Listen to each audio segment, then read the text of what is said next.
Maayong adlaw mga bata, ako si Teacher Minrose ug ako karon maghatod kaninyo og istorya bahin sa Ang Kalipay ni Mia.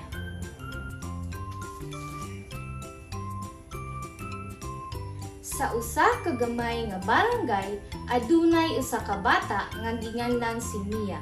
Matag adlaw, si Mia malipayon kaayo sa pagmata.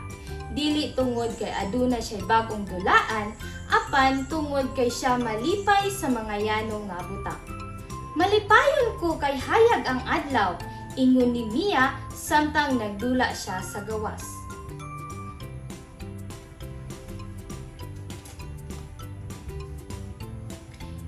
Nigawas siya sa balay ug nakakita og mga bulak sa ilang hardin.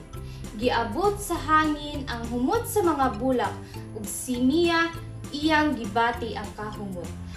Humot kaayo, iyang giingon nga nagnisip. Sa dihang siya miadto sa balay sa iyang lola, gitagbo siya sa halok sa nawong. "Lola, malipayon kaayo ko kay naa ko diri uban nimo," ingon ni Mia samtang gihinay-hinay nga gihikap ang kamot sa iyang lola. Ang lola nga si Lola Nida mitubag. Ang kalipay wala sa mga butang, apan anaa sa kasing-kasing. Ug gikan ni adtong adlaw, si Mia nagkat-on nga bisan unsay pay mahitabo, siya mahimong gihapon nga malipayon pinaagi sa pagtan-aw sa mga yano nga kahibulungan sa kinabuhi.